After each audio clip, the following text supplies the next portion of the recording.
హల్లెలూయా. ఉన్నారా అందరూ?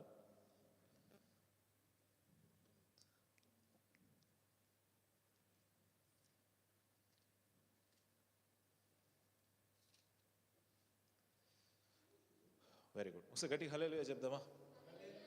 న్యాయాధిపతుల గ్రంథం 20వ అధ్యాయము. యాక్చువల్లీ ఈ వీకే ఫినిష్ అయిపోతుంది అనుకున్నాం, కానీ కొంచెం లాంగ్గా ఉంది 20వ అధ్యాయం కాబట్టి నెక్స్ట్ వీక్ కల్లా న్యాయాధిపతుల గ్రంథం ఫినిష్ అయిపోతుంది, బుక్ అంతా ఫినిష్ అయిపోతుంది. ఆ తర్వాత దేవుని చిత్తం అయితే యెహోషువ గ్రంథాన్ని ధ్యానం చేసే ప్రయత్నం చేద్దాం. దేవుని కృప, దేవుని చిత్తము, దేవునిపై ఆధారము. లాస్ట్ వీక్ లేవీయుడు జీవితంలో జరిగిన విషయాన్ని మనం చూసాం. లేవీయుడు తన ఉపపత్నిని తీసుకొని తిరిగి వెళుతూ ఉండగా గిబియా ప్రాంతంలో, బెన్యామీను గోత్రము ఉన్నవారి ప్రాంతంలో లేవీయుడు అక్కడ బస చేద్దామని ఒక ముసలాయన ఇంట్లో ఉన్నప్పుడు అక్కడికి కొంతమంది పోకిరి వెధవలు వచ్చి లేవీయుడును బయటికి పంపిస్తే మేము అతనితో ఉంటాము, మేము అతనితో కూడతాము అని చెప్పి కొంతమంది హోమోసెక్షువల్స్ వచ్చి అల్లరి చేసినప్పుడు, కొంతమంది పోకిరి వెధవలు వచ్చి అల్లరి చేసినప్పుడు ఆ ఇంటి యజమానుడు, మీరు ఇలా చేయడానికి వీల్లేదు, అవకాశం ఉంటే నా కూతురుంది, తను కన్యనే, అలాగే ఆ లేవీయుడి యొక్క ఉపపత్ని ఉంది, తనను మీరు తీసుకోవచ్చు అని చెప్పినప్పుడు వాళ్ళు వినకపోయిన తర్వాత ఆ లేవీయుడే కావాలి అన్నప్పుడు ఆ లేవీయుడు ఏం చేస్తాడంటే తను ఎంతగానో ప్రేమించి తిరిగి తీసుకొస్తున్న తన భార్యని, తన ఉపపత్నిని వాళ్ళకు అప్పజెప్పేసిన తర్వాత వాళ్ళు రాత్రంతా ఆ అమ్మాయిని చెరిపేసి తెల్లవారుజామున ఆ ఇంటి దగ్గర విడిచిపెట్టేస్తారు, ఎక్కడైతే ఈ లేవీయుడు బస చేస్తూ ఉన్నాడో.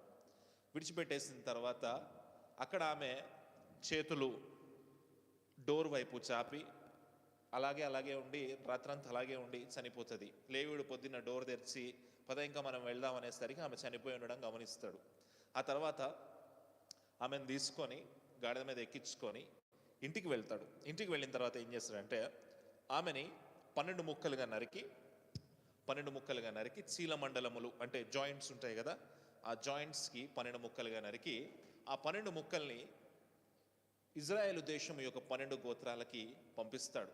అయితే ఆ రోజుల్లో వాళ్ళు అనుకున్నది ఏంటంటే, ఇప్పటి వరకు ఐగుప్తు దేశం నుంచి దేవుడు మనల్ని నడిపించిన తర్వాత, మనము ఇప్పటి వరకు ప్రయాణం చేసి కనాను దేశాన్ని కొంతవరకు స్వాధీనపరుచుకున్న తర్వాత, ఇప్పటి వరకు ఇలాంటి ఒక క్రైమ్ మన మధ్య జరగలేదే అని ఆలోచిస్తూ ఉంటారంటే, ఒక వ్యక్తిని ముక్కలుగా నరికేసి ఆ ముక్కల్ని అనేక ప్రాంతాలకి పార్సల్ చేయడం అనేది ఇప్పుడు మనం టీవీలో చూస్తూ ఉండొచ్చు, కానీ ఆ టైంలో వాళ్ళకి అది ఒక పెద్ద విషయంగా అనిపించింది, ఒక పెద్ద క్రైమ్గా అనిపించింది. అయితే ఒకవేళ అదే సంఘటన ఇప్పుడు గనక ఇప్పుడు జరుగుంటే బ్రేకింగ్ న్యూస్లు మామూలుగా ఉండేవి కాదు. ఫస్ట్ టీవీ 3x3 ఛానల్ అక్కడికి వెళ్ళిపోయి ఉండేది. ఆ తర్వాత ఇంకా రకరకాల ఛానల్స్ అక్కడికి వెళ్ళిపోయి బ్రేకింగ్ న్యూస్ ఇచ్చి, అవసరమైతే వీళ్ళే ఒక బొమ్మ స్త్రీని కొనేసి ఆ బొమ్మ స్త్రీని అతను ఎలా నరికాడు అని వీళ్ళే ఒక 12 ముక్కలుగా నరికేసి వీళ్ళు అనేక ప్రాంతాలకి పంపించేసి రచరచ చేస్తుండేవారు. Maybe it would have been a breaking news, ఒక పెద్ద బ్రేకింగ్ న్యూస్ అయి ఉండేది. అయితే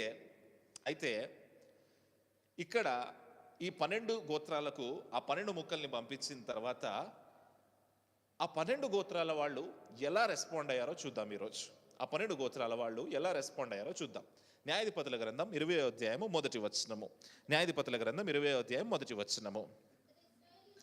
అంతటా ఇశ్రాయేలీలందరూ బయలుదేరి దాను మొదలుకొని బెయేర్షెబా వరకును, గిలాదు దేశము వరకును వారి సమాజము ఏక మనసు కలిగి మిస్పాలో యెహోవా సన్నిధిని.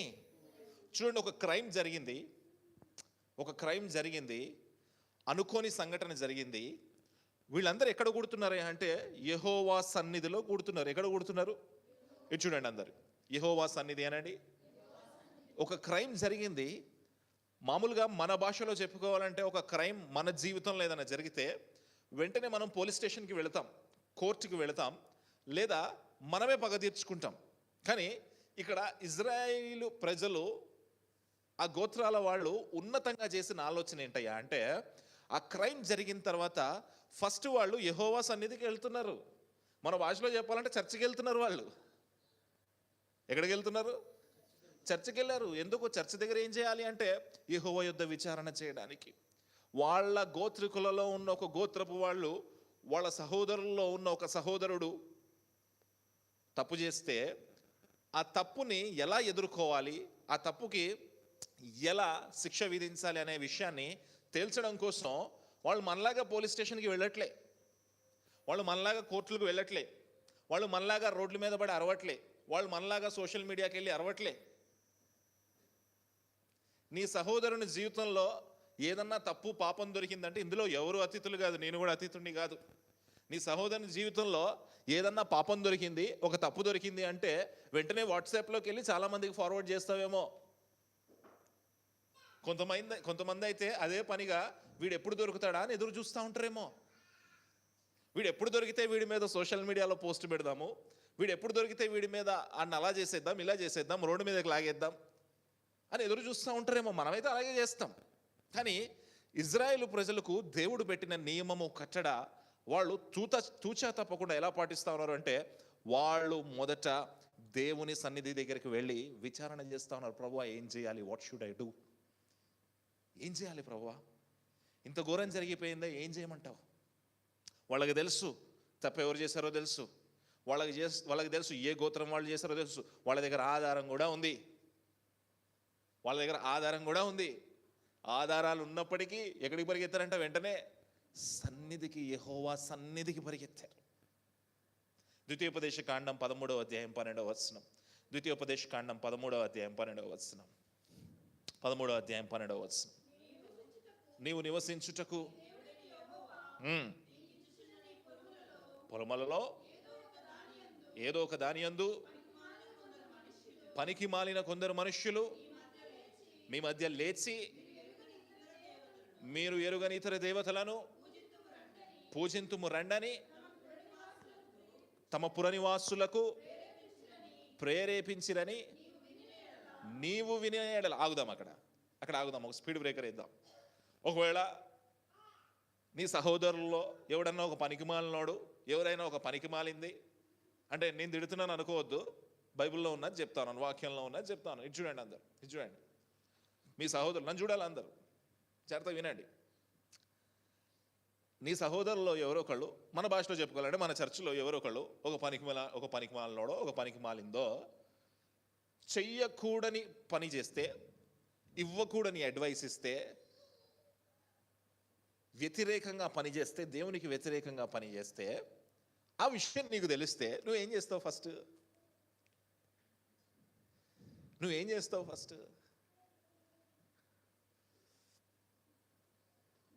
టమ్ చేస్తావా? చేస్తావా? అందరికీ చెప్తావా? చెప్తావు. ఉదాహరణకి నేనే తప్పు చేశాను అనుకుందాం. నేనేం అతీతుడిని కాదు కదా, నేనేమి అద్వితీయుడిని కాదు కదా. నేనే తప్పు చేశాను అనుకుందాం. శ్రావణికి దొరికిపోయాను అనుకుందాం. శ్రావణి ఏం చేస్తుండొచ్చు? ఫస్ట్ శిరీషకి ఫోన్ చేస్తుండొచ్చు. శిరీష ఏం చేస్తుండొచ్చు? ప్రసన్నకి ఫోన్ చేయొచ్చు. ప్రసన్న మహేష్కి చెప్పొచ్చు. మహేష్ విశాల్కి ఫోన్ చేయొచ్చు. విశాల్ ఒకే హాస్టల్లో ఒకే రూమ్లో ఉంటాడు కాబట్టి రమేష్కి, జాన్ రాజ్కి, వీళ్ళందరికీ చెప్పొచ్చు. అదేనా మనం చేసేది? కానీ ఇజ్రాయేల్ ప్రజలు ఏం చేశారంటే, వాళ్ళ సహోదరుల్లో తప్పు కనపడినప్పుడు, వాళ్ళ సహోదరుల్లో పాపం కనపడినప్పుడు మొదట వాళ్ళు వెళ్ళి యెహోవా సన్నిధిలో విచారించారు, ప్రభువా ఏం చేయాలి. కానీ ఇక్కడ ద్వితీయోపదేశ కాండంలో దేవుడు వాళ్ళకి ఏం చెప్పాడు తెలుసా? చదవండి ఒకసారి, చదవండి.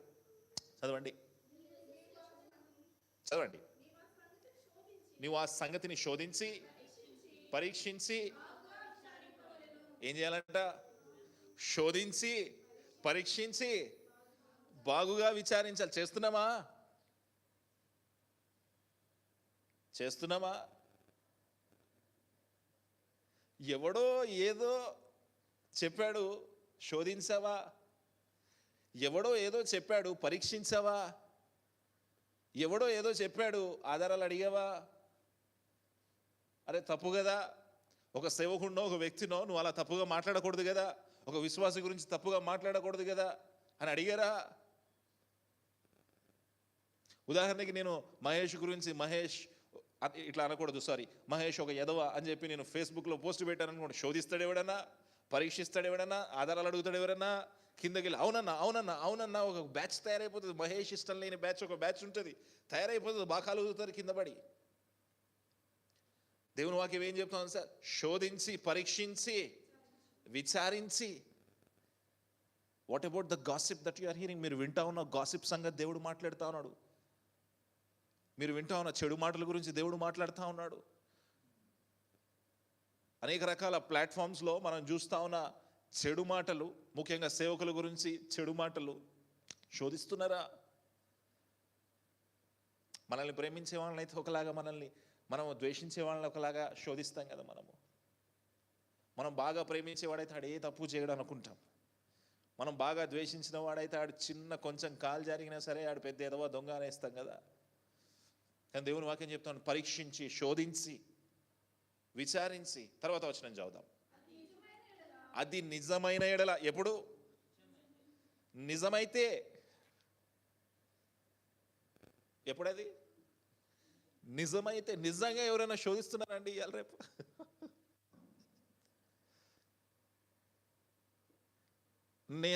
నేను చెప్పుకుంటాను, సిగ్గు లేకుండా చెప్పుకుంటాను, విక్టిమ్ నేనే దానికి. ఎవడో ఒకడు వస్తాడు, అన్వేష్ అది అంటాడు, ఎవడో ఒకడు వస్తాడు అంటే వాక్యంలో నన్ను నేను చూపించుకోవట్లేదు, జాగ్రత్తగా వినండి. మొన్న ఎవడో ఒకడు వచ్చాడు, ఆ మర్డర్ నేనే చేసేసాను అన్నాడు. కింద అందరూ నిజమే అనేస్తున్నారు. ఎంత దుర్మార్గమైన పరిస్థితి, ఎంత దుర్మార్గమైన పరిస్థితి. పరీక్షించావా? శోధించావా? నిజమే అని తెలుసుకున్నావా? అబద్ధ సాక్ష్యం పలికిస్తావా ఒక వ్యక్తి మీద? దేవుడు చూస్తూ ఊరుకుంటాడా? నేను ఊరుకోవచ్చు, దేవుడు చూస్తూ ఊరుకుంటాడా?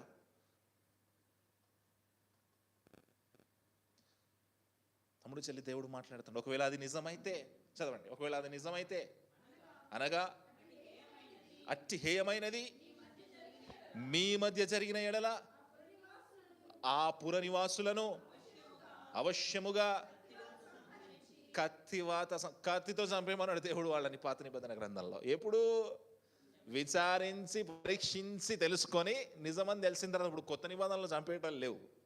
అప్పుడు ఇప్పుడు ఆలోచించండి, బెన్యామీను గోత్రంలో గిబియా ప్రాంతంలో కొంతమంది పోకిరి వేదలు, కొంతమంది సన్నాసులు ఏం చేశారంటే వాళ్ళ ఉపపత్నిని పాడు చేశారు. ఇప్పుడు వీళ్ళు ఏం చేస్తున్నారు తెలుసా? వాక్యాన్ని పట్టుకొని అది నిజమే, మా దగ్గర ప్రూఫ్ ఉంది, మా దగ్గర ఆధారాలు ఉన్నాయి, వాళ్ళని ఎట్లాగట్లా చంపేద్దామని డైరెక్ట్గా వెళ్ళలే. ఫస్ట్ ఎక్కడికి వెళ్ళారు తెలుసా? వాళ్ళు చర్చికి వెళ్ళారు, దేవుని సన్నిధికి వెళ్ళారు ఫస్ట్. వాళ్ళు యెహోవా సన్నిధిని నిజంగా ఆలోచించండి. ఒకవేళ ఇదే వాక్యం మన చేతిలో ఉంటే, వాక్యంలోనే ఉంది కదా, నేను చేసేస్తా అని చంపేస్తా నేను అనుకుంటాం కదా. ఈ మధ్యకాలంలో ఒక ఆయన అలాగే చేస్తాడు. వాక్యంలో ఉందిగా, గుండు కొట్టేస్తా నేను అని అమ్మాయిలందరికీ ఫోటోలు చేసి మార్ఫింగ్ చేసి గుండ్లు కొట్టాడు కదా ఒక ఆయన. ఏం చూపించాడు? వాక్యం చూపించాడు. కానీ అదే వాక్యంలో ఇజ్రాయెల్ ప్రజలు ఏం చేశారు తెలుసా? ఫస్ట్ దేవుని సన్నిధికి వెళ్ళారు, విచారణ చేశారు. ప్రభా, ఏం చేద్దాం? ఈ క్రైమ్ని నేను ఏం చేయాలి? దీనికి నేను ఎట్లా రెస్పాండ్ అవ్వాలి అని దేవుని దగ్గర విచారణ చేశారు. హల్లెలూయా. అలా విచారణ చేసేవారిగా మనం ఉండాలి. నీ దగ్గరికి ఏదన్నా వినకూడని మాట వచ్చినప్పుడు, నీ దగ్గరికి ఏదన్నా చెడుతనం వచ్చినప్పుడు, నీ సహోదరుని పట్లని, నీ సహోదరు పాపంలో పడిపోయాడని తెలిసినప్పుడు, నీ దగ్గరికి వచ్చినప్పుడు, అది నువ్వైనా నేనైనా సరే, ఫస్ట్ విచారించి, పరీక్షించి, నిజమని తెలుసుకున్న తర్వాత యాక్ట్ చేయాలి. ఊరికనే పిచ్చి పిచ్చి మాటలు మాట్లాడడానికి లేదు. ఊరికనే పిచ్చి పిచ్చి వాగడానికి వీల్లేదు. ఇప్పుడు చాలా ఈజీ అయిపోయింది. ఒక మొబైల్ ఫోను, జియో నెట్ ఉంటే చాలు, ఎవడి మీదైనా బురద చల్లేయచ్చు. Very easy. యూట్యూబ్, దానికి ఒక థంబ్నెయిల్ ఉంటే చాలు, ఎవరి మీదనైనా బురద చల్లేయచ్చు. మనకి అనుకూలంగా ఏదైనా వార్త రాసేసుకోవచ్చు. It is very easy. కానీ దేవుడు దాన్ని మెచ్చడు. తమ్ముడు, చెల్లి, సంగమా, దేవుడు మాట్లాడుతున్నాడు. దేవుడు అలాంటి విషయాలు అస్సలు మెచ్చడు. ప్రతి దానికి లెక్క చెప్పాల్సిందే. నేను చేశానా? నేను లెక్క చెప్పాల్సిందే. వాళ్ళు చేశారా, వాళ్ళు లెక్క చెప్పాల్సిందే. నువ్వు చేసావా, నువ్వు లెక్క చెప్పాల్సిందే. అందరం లెక్కలోకి రావాల్సిందే, తీర్పులోనికి రావాల్సిందే. ఏం చేశారో చూద్దాం. ఇజ్రాయేల్ ప్రజలు వెనక్కి వచ్చేసేయండి. 20వ అధ్యాయము. దేవుని జన సమాజమునకు చేరిన వారు, ఇజ్రాయేలు గోత్రములన్నిటికీ పెద్దలుగా ఉన్నవారై కత్తి దూయు 4 లక్షల కాల్బలము కూడుకున్నారు. ఎంతమంది కూడుకున్నారు ఇజ్రాయేల్ ప్రజలు? 4 లక్షల మంది కూడుకున్నారు. వాళ్ళు కాల్బలము, క్యాల్వరీ యుద్ధానికి కూడుకున్నారు. వాళ్ళు దేవుని దగ్గర విచారణ చేశారు. తర్వాత వచనం చదువుతాం. ఇశ్రాయేలీయులు మిస్పాకు వచ్చి ఉన్నారని బెన్యామీనీయులు వినిరి. ఎవరికి వ్యతిరేకంగా వెళ్ళారు వీళ్ళు? అక్కడికి బెన్యామీను గోత్రం వారికి వ్యతిరేకంగా వెళ్ళారు. ఆ గోత్రంలో చెడుతనం జరిగింది, ఆ గోత్రంలో తప్పు జరిగింది. ఆ మనుష్యుల్లో కొంతమంది పోకిరి వెధవలు చెయ్యకూడని పని చేశారు. వీరంతా వెళ్ళారు. వెళ్ళి యెహోవా సన్నిధిన కూడుకున్న విషయం బెన్యామీను గోత్రం వాళ్ళకి తెలిసింది. వెంటనే బెన్యామీను గోత్రం వాళ్ళు ఏం చేస్తారు చూడండి, చదవండి. ఇశ్రాయేలీయులు ఈ చెడుతనము ఎట్లు చేయబడినో అది చెప్పుడని అడగగా, చంపబడిన స్త్రీ పెనివేటి అయినా ఏమనగా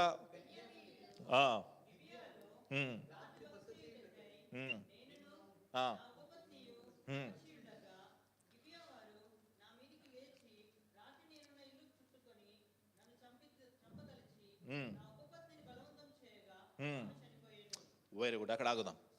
ఇప్పుడు ఇజ్రాయేలు పెద్దలు లేవీడా నీకేం జరిగిందో నువ్వు చెప్పు అని చెప్పినప్పుడు, లేవీయుడు తనకి జరిగిన అన్యాయాన్ని చెప్తా ఉన్నాడు. లేవీయుడు తనకి జరిగిన అన్యాయాన్ని చెప్తా ఉన్నాడు. ఒకసారి ఆ 2 వచనాలు జాగ్రత్తగా చదివి అందులో మీకు ఏమైనా తప్పు కనిపిస్తుందా చెప్పండి. ఆ 2 వచనాలు జాగ్రత్తగా చదివి అందులో మీకేమన్నా తప్పు కనిపిస్తుందా చెప్పండి.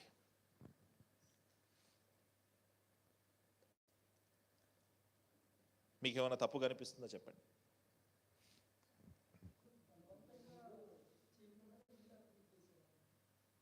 బలవంతం చేయకుండా ఇతనే అప్పగించేస్తాడు. ఓకే, ఇంకా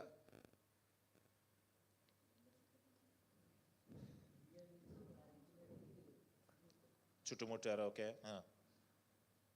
ఏదైనా తప్పు కనిపిస్తుందా? ఆల్మోస్ట్ వంశీ దగ్గరగా వచ్చాడు.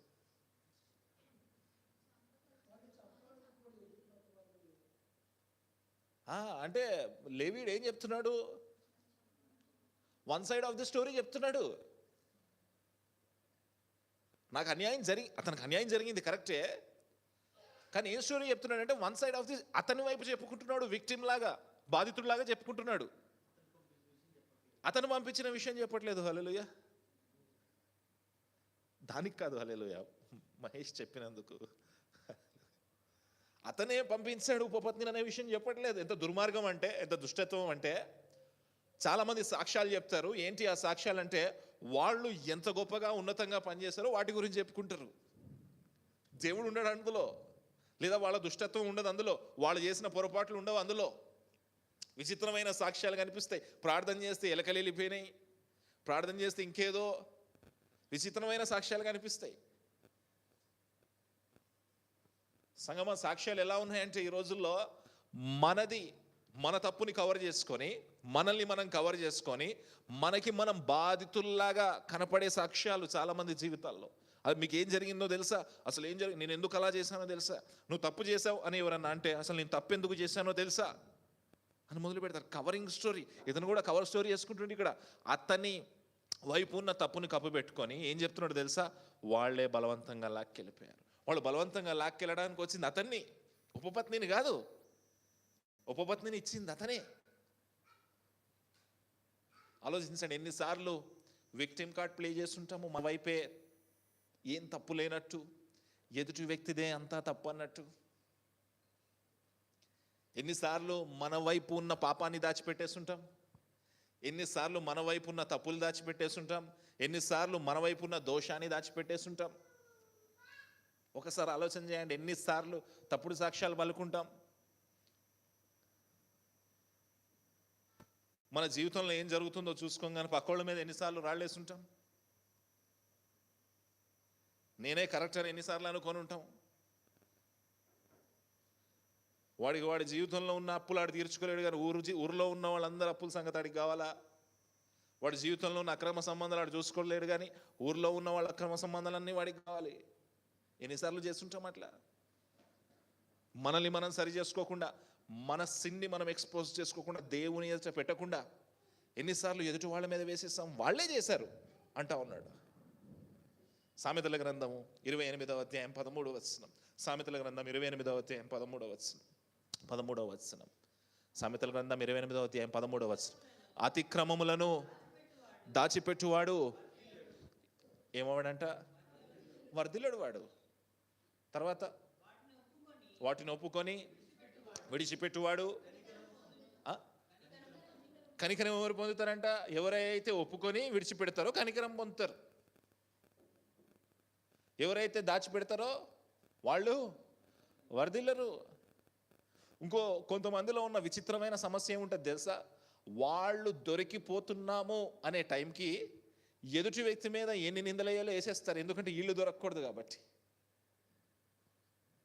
చాలా క్యారెక్టర్స్ ఉంటాయి, మన కుటుంబాల్లో చూస్తాం, మన ఫ్రెండ్స్లో చూస్తాం, మన చుట్టుపక్కల చాలామందిని ఇట్లా వాళ్ళు దొరికిపోతున్నారు అనే టైంకి ఎదుటి వ్యక్తి మీద దాడి చేయడం మొదలు పెడతారు, ఎదుటి వ్యక్తిని వ్యక్తిగతంగా విమర్శించడం మొదలు పెడతారు.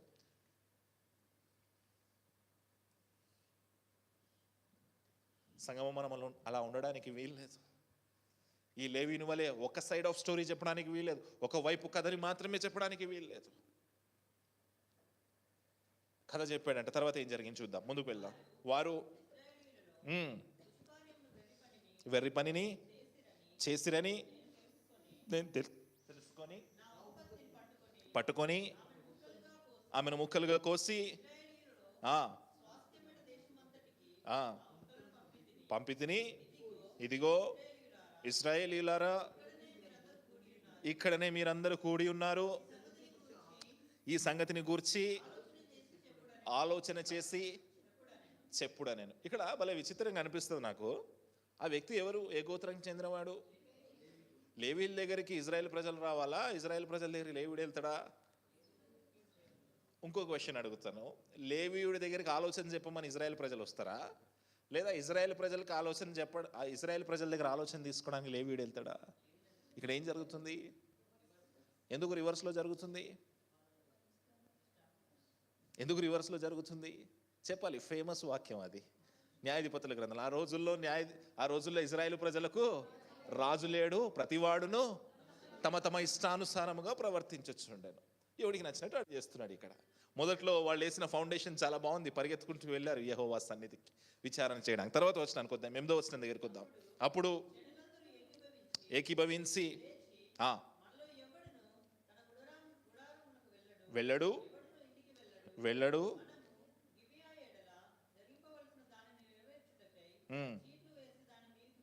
పోదుము వచ్చి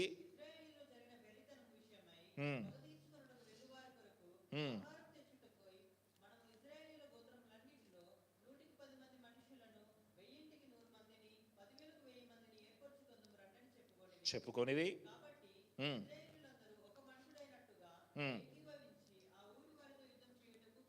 వెరీ గుడ్. ఇప్పుడు చూడండి, ఇజ్రాయెల్ దేశంలో ఉన్న 12 గోత్రాలు, ఒక 2 అర్ధగోత్రాలు, బెన్యామీను గోత్రం అంతా ఒకవైపు అయిపోయింది, మిగతా ఇజ్రాయెల్ ప్రజలంతా ఒకవైపు అయిపోయారు.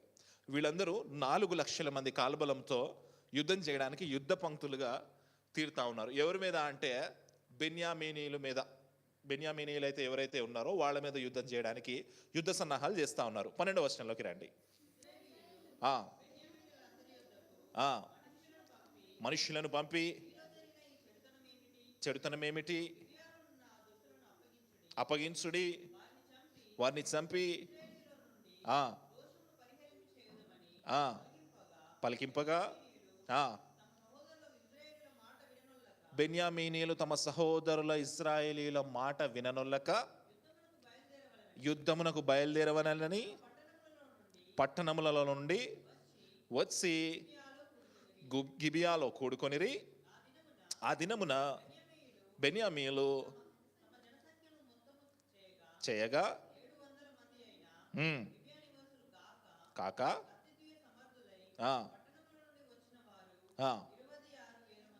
26,000 మంది అయ్యారు. జాగ్రత్తగా వినండి, ఇటు చూడండి ఒకసారి, అంతా ఇటు చూడండి. ఫస్ట్ వీళ్ళు యుద్ధ పంక్తులుగా తీరిన తర్వాత వీళ్ళు ఏం చేశారంటే బెన్యామీనీలలోకి ఒక సమాచారాన్ని పంపించారు. ఏంటి ఆ సమాచారం అంటే, మీ గోత్రంలో పలానా మనుషులు పలానా తప్పు చేశారు, మీ గోత్రంలో పలానా మనుషులు పలానా తప్పు చేశారు, లేవీయుడు భార్యను పాడు చేశారు, మీరు వాళ్ళని మాకు అప్పచెప్పండి, అప్పచెప్తే ఈ యుద్ధం ఉండదు, మీరు వాళ్ళని అప్పచెప్పకపోతే ఈ యుద్ధం జరుగుతుంది. అయితే ఇక్కడ బెన్యామీనీల దగ్గర మంచి చాయిస్ ఉంది. ఏంటి ఆ చాయిస్ అంటే, వాళ్ళల్లో దుష్టులు ఉన్నారు కాబట్టి, వాళ్ళల్లో తప్పు చేసిన వాళ్ళు ఉన్నారు కాబట్టి వీళ్ళు ఏం చేయాలంటే ఆ దుష్టుల్ని తీసుకెళ్ళి అప్పచెప్పి ఉండవచ్చు. దేవుని కృప ఎంత గొప్పదంటే ఆ చివరి వరకు కూడా వాళ్ళకి ఛాన్స్ ఇస్తా ఉన్నాడు దేవుడు. బహుశా ఇది జరిగి వీళ్ళు యుద్ధ పంక్తులుగా తీరడానికి ఆ తతంగం అంతా జరిగి కొంత టైం బట్టి ఉంటుంది కదా. ఆ టైంలో అసలు ఈ బెన్యామీనీలు పోకిరీలు చేసిన విషయం ఊరంతా వ్యాపించి ఉంటుంది కదా. కానీ ఏమన్నా చర్య తీసుకున్నారా వాళ్ళు? వాళ్ళ మీద ఏమైనా చర్యలు తీసుకున్నారా? వాళ్ళని ఏమైనా శిక్షించారా? పనిష్మెంట్ ఇచ్చారా? ఇవ్వలేదు. ఎందుకు ఇవ్వలేదు అంటే ఆన్సర్ అదే. మళ్ళీ ఆ రోజుల్లో ఇజ్రాయేల్ ప్రజలకు ఎవడికి నచ్చింది వాడు చేస్తున్నాడు. వాళ్ళ గుంపుల్లోనే హోమోసెక్షువల్స్ ఉండి ధర్మశాస్త్రానికి వ్యతిరేకంగా, దేవునికి వ్యతిరేకంగా పనిచేస్తూ ఉంటే, ఆడపిల్లల్ని పాడు చేస్తూ ఉంటే వాళ్ళతో కలిసి హ్యాపీగా బ్రతికేస్తున్నారు. వీళ్ళు ఏమీ చేయలేదు. They did not do anything. కనీసం దేవుని దగ్గర విచారం చేయడానికి కూడా వెళ్ళలేదు వీళ్ళు. They are happily co-living. తర్వాత దేవుడు ఒక అవకాశం ఇచ్చి, దేవుడు దూతల్ని, ఇజ్రాయేల్ ప్రజల నుంచి దూతల్ని పంపించి, కొంతమంది పెద్దల్ని పంపించి, ఏందయ్యా అసలు మీ గోత్రంలో జరిగింది ఏంటి, అసలు ఆ వెధవలు ఎవరు, ఆ సన్నాసులు ఎవరు, వాళ్ళని మాకు అప్పచెప్పండి అని చెప్తే ఏం చేస్తున్నారంటే ఈ బెన్యామీనీలు, వీళ్ళకి ఎంత ఖండకావరం అంటే, వీళ్ళకి ఎంత పొగరంటే, ఏం చేసుకుంటారో చేసుకోండి, మేము యుద్ధానికి వస్తామంటున్నారంట వాళ్ళు.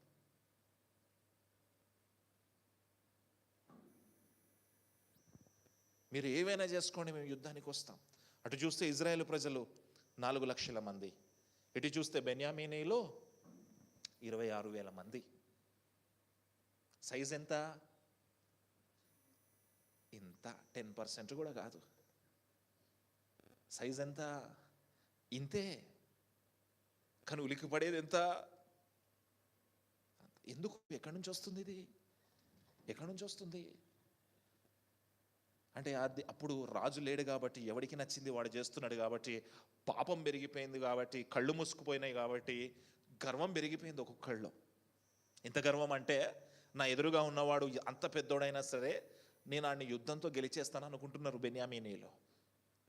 ఎంత గర్వం పెరిగిపోయిందంటే, ఆ గర్వము వాళ్ళ తప్పుని చూడనివ్వట్లేదు. ఎంత గర్వం పెరిగిపోయిందంటే, ఆ గర్వము వాళ్ళని నశింపజేస్తుందని తెలిసినా కూడా వాళ్ళు గుడ్డిగా వెళ్ళిపోతూ ఉన్నారు.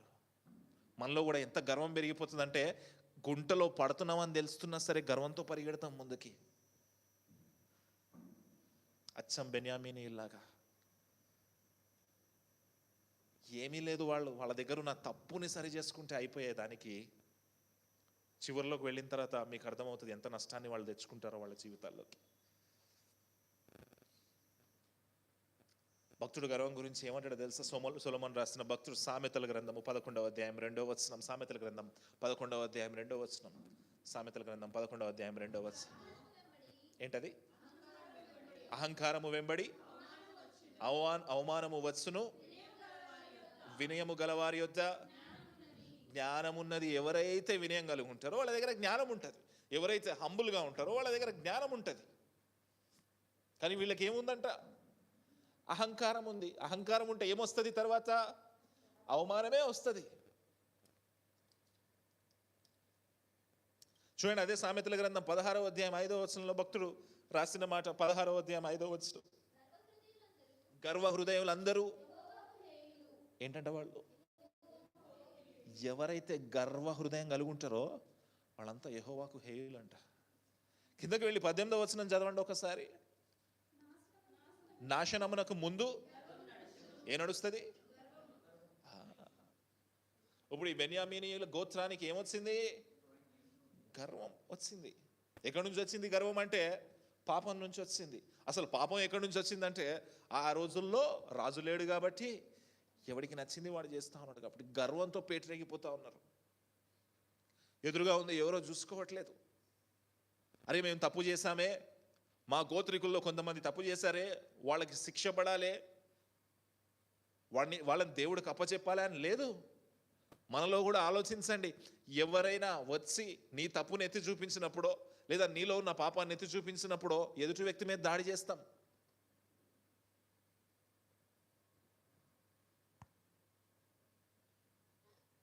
చాలామంది చాలా కామన్గా చెప్పే మాట రెగ్యులర్గా యవనస్తుల మధ్య వింటూ ఉంటాను నేను. చర్చ్కి ఎందుకు రాలేదు అంటే, ఆ చర్చ్కి వెళ్ళిన వాళ్ళందరూ ఏం బాగుపడిపోతున్నారులే, చర్చ్కి వెళ్ళిన వాళ్ళందరూ ఏం చక్కగున్నారులే. గర్వము. ఛాన్స్ ఇచ్చాడు దేవుడు అక్కడ. మీరు అప్పచెప్పండి, ఈ దుష్ట కార్యాన్ని మనం సరిచేద్దామన్నాడు. వినలే వాళ్ళు, ఎగిరి పడతా ఉన్నారు, గర్వంతో ఎగిరి పడతా ఉన్నారు. కానీ వాక్యం చెప్తా ఉంది, నాశనానికి ముందు గర్వం నడుస్తుంది. ఏం జరిగిందో చూద్దాం, తర్వాత వచనం చదువుదాం. 16వ వచనం. ఆ సమస్త జనములో ఎడమ చేతి వాటము గలవారు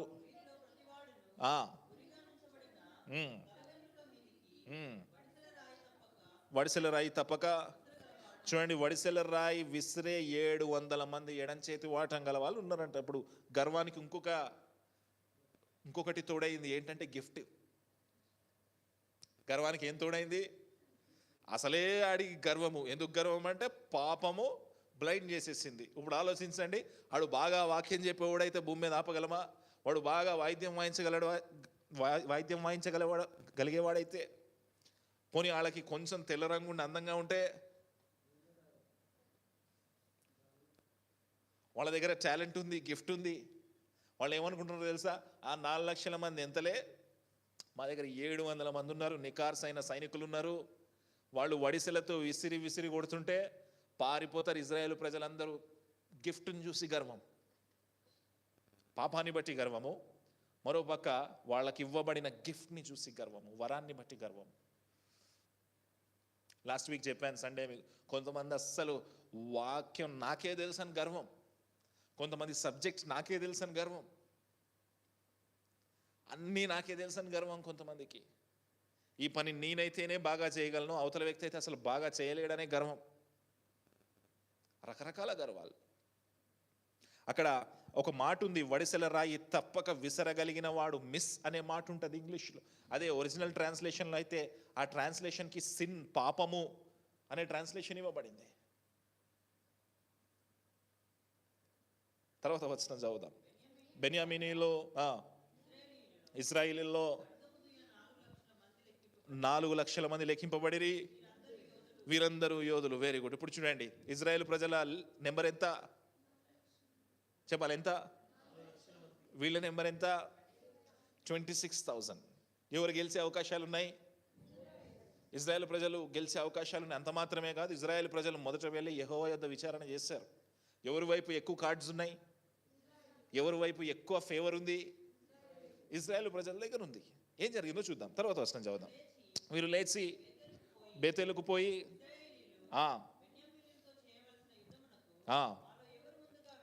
వెళ్ళవలెనని దేవుని యొద్ద మనవి చేసినప్పుడు, యెహోవా యూదా వంశస్థులు ముందుగా వెళ్ళవలనని. Very good. చూడండి, యెహోవా దగ్గరికి వెళ్ళి బేతేలులో యెహోవా దగ్గరికి వెళ్ళి వాళ్ళు విచారణ చేశారంటే, ఏమని విచారణ చేశారు? ప్రభువా, యుద్ధానికి ఎవరు వెళ్ళాలో ముందు చెప్పు. దేవుని చిత్తానికి అనుకుంటున్నారు వాళ్ళు, ప్రార్థన చేస్తున్నారు వాళ్ళు. ఫస్ట్ ప్రయారిటీ ఎవరికి ఇస్తున్నారు? ఇప్పుడు ఆలోచన చేయండి, మీ జీవితంలో మీ ఫస్ట్ ప్రయారిటీ దేవుడు. ప్రతి విషయంలో ప్రార్థన చేస్తున్నారు, ప్రతి విషయంలో సన్నిధిలో ఉంటున్నారు, ప్రతి విషయంలో దేవుని దగ్గర కనిపెట్టుకొని ఉంటున్నారు. విజయం వస్తుందా రాదా? రావాలి. ప్రాస్పరిటీ ప్రీచర్స్ అయితే అలాగే చెప్తారు.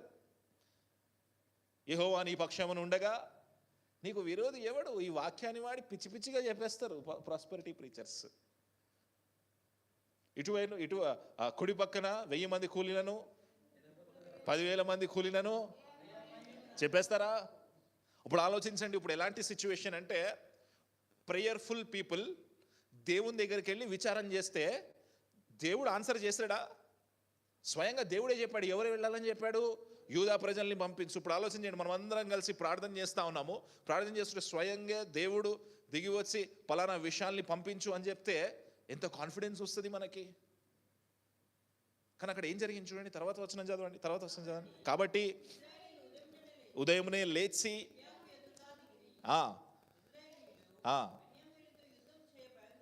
బయలుదేరినప్పుడు గిబియా మీద పడుటకు తీర్చగా బెన్యామీనీయులు గిబియాలో నుండి బయటికి వచ్చి ఆ దినమున ఇశ్రాయేలీలలో 22,000 మందిని చంపారు. ఇది చూడండి ఒకసారి, ఇది చూడండి. ఇజ్రాయెల్ వాటా ఎంతమంది కాల్బలము? వీళ్ళు 26,700. ఓకే, రఫ్గా 28,000. 10% కూడా లేరు. ఇటు చూస్తేనేమో వీళ్ళ పక్కన ఎవరున్నారు? వీళ్ళ పక్షాన్ని ఎవరున్నారు? దేవుడే ఉన్నాడు. స్వయంగా చర్చికి వెళ్ళి ప్రార్థన చేసి విచారణ చేసి ఎవరు ముందుకు వెళ్ళాలో కనుగొన్నారు. ఇలాంటి వాడు ఓడిపోగలడా? ఓడిపోయారేంటి?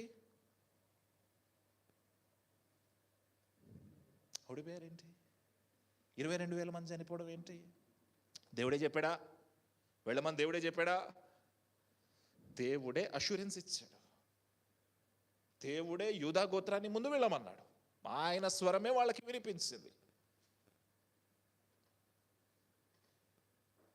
సరే, ముందుకు వెళ్ళండి, ఇంకా బాగా ఉంటుంది. ముందుకు వెళ్ళండి, నెక్స్ట్ పాయింట్ మీకు చెప్తాను. ముందుకు వెళ్ళండి. అయితే ధైర్యం తెచ్చుకొని ధైర్యం కోల్పోయారా? పాటలు పాడుకున్నారేమో బహుశా, నాకు ధైర్యముగా ఉన్నది. 22,000 మంది చనిపోయినా సరే నో టర్నింగ్ బ్యాక్. దేవుని వైపు చూస్తూ ఉన్నారు. చదవండి. తీర్చిలో తీర్చుకొనిరి మరియు పోయి సాయంకాలం వరకు యెహోవా ఎదుట ఏడ్చుచు బెన్యామీనీయులతో యుద్ధము చేయుటకు తిరిగిపోదుమా అని యెహోవా యొద్ద విచారణ చేయగా యెహోవా వారితో యుద్ధము చేయబోవుడని. మళ్ళీ ఏం చేశారంటే 22,000 మంది చనిపోయిన తర్వాత వీళ్ళు ఏం చేశారంట? మళ్ళీ యెహోవా సన్నిధికి పరిగెత్తారు. ఏడ్చుచు, మన భాషలో చెప్పాలంటే ఉపవాస ప్రార్థన చేస్తున్నారు, ఫాస్టింగ్ ప్రేయర్ చేస్తున్నారు. మన భాషలో చెప్పాలంటే తెల్లవారుజామున 3 గంటలకు లేచి ప్రార్థన చేస్తున్నారు. స్వయంగా ఈసారి యెహోవా ఏమంటున్నారు?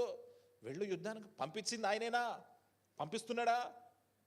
ఆయనే పంపించాడు. ఏం జరిగింది చూడండి, తర్వాత వచనం చదవండి. కాబట్టి రెండవ దినమున యుద్ధము చేయరాగా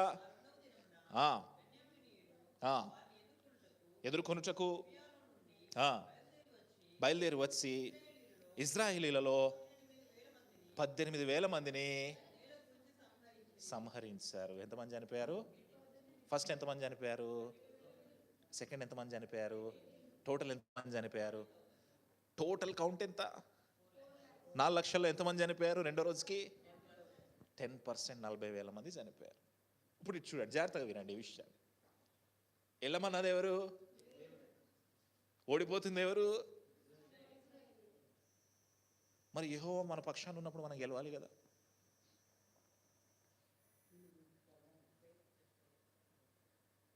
యెహోవా మన పక్షాన ఉన్నప్పుడు ఆయన గెలవాలి కదా. దేవుడు గెలిపించుకోవాలి కదా. యెహోవా నా పక్షానమునుండగా నాకు విరోధి ఎవరు? రాసుకుంటాం కదా క్యాలెండర్లోనో బైబిల్ వచనాల్లోనో. 2 ప్రాముఖ్యమైన విషయాలు చెప్తాను ఇక్కడ. జాగ్రత్తగా వినాలి. ముఖ్యంగా పరిచర్యకి రావాలనుకుంటున్న వాళ్ళు జాగ్రత్తగా వినాలి. 2 ప్రాముఖ్యమైన విషయాలు. పరిచర్యకు పంపించింది ఎవరు? కష్టాలు రావని చెప్పాడా? మరి ఎందుకు వాడుతున్నావు మాట యెహోవా నా పక్షాన ఉండగా? అది వాక్యమే, సందర్భానుసారంగా వాడాలి. ఏమనుకుంటున్నావు నువ్వు? దేవుడు పిలిచాడు కాబట్టి కష్టాలు రావు. దేవుడు నన్ను పేరు పెట్టి పిలిచి పంపించాడు కాబట్టి కష్టాలు అంత సాఫీగా సాగిపోతుంది అనుకుంటున్నావా? దేవుడే స్వయంగా యూదా గోత్రం వారిని వెళ్ళమని చెప్పిన తర్వాత కూడా 22,000 మంది చనిపోవడం ఏంటి? దేవుడే స్వయంగా యుద్ధానికి వెళ్ళమన్న తర్వాత కూడా 18,000 మంది చనిపోవడం ఏంటి, 40,000 మంది చనిపోవడం ఏంటి? అది కూడా దుష్టుల చేతిలో. ఆ 26,700 మంది కూడా వీళ్ళల్లో 10% కూడా లేని వాళ్ళ చేతుల్లో చనిపోవడం ఏంటి? చాలామంది ఏం చెప్తారు, బలము నీ వైపు ఉంది, దేవుడు నీ వైపు ఉన్నాడు, అన్నీ నువ్వు గెలిచేస్తావు. No no. దేవుడు పాఠం నేర్పించడం కోసం ఒకేసారి ఆయన చిత్తానుసారముగా నువ్వు ఓడిపోయేలాగా చేస్తాడు. హల్లెలూయా. ఎందుకో తెలుసా? ఒకవేళ 4 లక్షల మంది నా వైపు ఉన్నారనే ధైర్యం నీలో వస్తుందేమో, గర్వం నీలో వస్తుందేమో, తగ్గింపు లేకుండా యుద్ధం గెలిచిన తర్వాత మేము 4 లక్షల మంది కూడి అద్భుతంగా యుద్ధం చేశాము అని దేవుని మీద ఆధారపడడం మానేస్తావేమో. సంగమా, దేవుడు మనతో ఈరోజు మాట్లాడుతూ ఉన్న మాట చాలా జాగ్రత్తగా వినాలి. దేవుడు మనతో ఈరోజు మాట్లాడుతూ ఉన్న మాట, దేవుడే స్వయంగా పంపించినా కూడా కష్టాలు వస్తాయి. మంచి ఉదాహరణ చెప్తా మీకు. చూడండి, తుఫాను రాకముందు బోట్ ఎక్కించి వాళ్ళని ఎవరు పంపించారు? దేవుడే పంపించాడా? ఒక మాట ఆలోచించండి. దేవుడికి తెలియదా అక్కడ తుఫాను వస్తుందా రాదా అని? యేసుక్రీస్తు వారికి తెలియదా? అయినా పంపించింది ఎవరు? తమ్ముడు చెల్లి, ఈరోజు నీ విశ్వాస జీవితంలో నీ కష్టం వస్తుందని ఆయనకు తెలీదా? నీకు శ్రమ వస్తుందని ఆయనకు తెలీదా? ఇబ్బంది వస్తుందని ఆయనకు తెలీదా? నేను అక్క ఫుల్ టైం పరిచర్లోకి వస్తే శ్రమలు వస్తాయని ఆయనకు తెలీదా? తెలుసు. పంపించింది ఎవరు? ఆయనే పంపించాడు. కానీ ఆయన తన పర్ఫెక్షన్లోనికి మనల్ని తయారు చేసుకుంటూ ఉన్నాడు, మనల్ని తగ్గిస్తూ ఉన్నాడు, మన బలాన్ని తగ్గిస్తూ, మనల్ని జీరో చేస్తూ ఆయన నెంబర్ 1గా ఆయన మీద ఆధారపడేలాగా మనల్ని చేస్తూ ఉన్నాడు. హల్లెలూయా. సంగమా, దేవుడు మాట్లాడుతూ ఉన్నాడు ఈరోజు మనతోటి. నీ బలం మీద ఆధారపడతా ఉన్నావేమో, నీ కష్టం మీద ఆధారపడతా ఉన్నావేమో, నీ వైపు ఉన్నతమైన ధనవంతులు ఉన్నారేమో, కానీ దేవుడు కట్ చేస్తాడు. It is a season of pruning. 2025లో నేను అక్క మా ఇద్దరి జీవితాలు ఎంతమందిని దేవుడు తీసేస్తాడంటే it is a season of pruning. ఎందుకు తీసేస్తావు ప్రభువా వీళ్ళని అంటే, దేవుడు మాట్లాడుతూ ఉన్నమాట మీ మేలు కొరకే. దేవుడే పంపించినా సరే కష్టాలు వస్తాయి. దేవుడే పంపించినా సరే కష్టాలు వస్తాయి. దేవుడే చెప్పినా సరే కష్టాలు వస్తాయి. దేవుడే స్వయంగా పలికినా సరే శ్రమలు వస్తాయి. రావు అని ఎవరైతే ప్రాస్పరిటీ ప్రీచర్స్ చెప్తారో వాళ్ళందరూ అబద్ధం ఆడుతున్నారు. That is wrong. రెండో ప్రాముఖ్యమైన విషయం, న్యాయాధిపతుల గ్రంథం 1వ అధ్యాయము 1వ వచనము. న్యాయాధిపతుల గ్రంథం 1వ అధ్యాయము 1వ వచనము. యెహోషువ మృతి నొందిన తర్వాత కనానీయులతో యుద్ధము చేయుటకు ఎవరు ముందుగా పోవలసినదని తెలియజేయనట్లు ప్రార్థన చేయగా యెహోవా ఆ దేశమును యూదా వంశస్థులకి ఇచ్చి ఉన్నాను. చూడండి, అక్కడ ఆయన వెళ్ళమని చెప్పాడు, ఇక్కడ కూడా ఆయన వెళ్ళమని చెప్పాడు. ఒక తేడా ఉంది. ఏంటంటారు అది? ఒక తేడా ఉంది. అక్కడ యూదా వంశస్థులు వెళ్ళమని ఆయనే చెప్పాడు, ఇక్కడ యూదా వంశస్థులు వెళ్ళమని ఆయనే చెప్పాడు. ఒక తేడా ఉంది. ఏమై ఉంటుంది? ఒక చిన్న తేడా, మీరు మిస్ అయిన తేడా, ఎ స్లైట్ మిస్ మ్యాచ్. ఆ 2వ వచనంలోనే మీకు కనిపిస్తుంది. ఆ మొదటి 2 వచనాల్లోనే మీకు ఒక చిన్న తేడా కనిపిస్తుంది. కనిపిస్తుందా ఏమన్నా? ఒక చిన్న తేడా ఉంది అక్కడికి ఇక్కడికి. ఏంటి ఆ తేడా అంటే, ఇటు చూడండి. ఏంటి ఆ తేడా అంటే అష్యూరెన్స్. ఏంటి ఆ తేడా అంటే, అక్కడ ఆయన ఆ భూమిని మీకు అప్పచెప్పాను, యూదా ప్రజలకు ఇచ్చి ఉన్నాను అని అష్యూరెన్స్ ఇచ్చాడు. ఇక్కడ ఆ అష్యూరెన్స్ లేదు, వెళ్ళమన్నాడు అంతే. అక్కడ వెళ్ళమన్నాడు, ఇక్కడ వెళ్ళమన్నాడు. కానీ అక్కడ ఏం అష్యూరెన్స్ ఇచ్చాడయ్యా అంటే, నీకు అప్పచెప్పాను, ఆ భూమి నీదే అని యూదా వంశస్థులకు అప్పచెప్పాడు. ఆయన అష్యూరెన్స్ ఇచ్చాడు, ఖచ్చితంగా చెప్పాడు ఆయన. కానీ ఇక్కడ అట్లా చెప్పలే, వెళ్ళమన్నాడు. ఎందుకు వెళ్ళమన్నాడు అంటే, వాళ్ళకి పాఠం నేర్పించడానికి. ఎందుకు వెళ్ళమన్నాడు అంటే, వాళ్ళు వెళ్ళినప్పుడు, శ్రమల గుండా వెళ్ళినప్పుడు వాళ్ళు గొప్పగా విశ్వాసంలో బలపడతాడని. ఎందుకు వెళ్ళమన్నాడు అంటే, తుఫాను వస్తుందని ఆయనకు తెలుసు కాబట్టి. ఎందుకు వెళ్ళమన్నాడు అంటే ఆ తుఫానులో నీకులాగా నాకులాగా పేతురు లాంటి ఒకడు ఉంటాడు కాబట్టి. ఎందుకు వెళ్ళమన్నాడు అంటే ఆ పేతురు ఆ విశ్వాసంలో బలంగా నీటి మీద నిలబడిన తర్వాత కూడా నీటిలో మునిగిపోతాడు అని ఆయనకు తెలుసు కాబట్టి. గాడ్ నోస్ ఎందుకు వెళ్ళమన్నాడు అంటే ఆ మునిగిపోతున్న పేతుర్ని చెయ్యబట్టి ఆయన లేపుతాడు కాబట్టి. హల్లెలూయా, గట్టిగా చెప్దామా? దేవుడే పంపించాడు.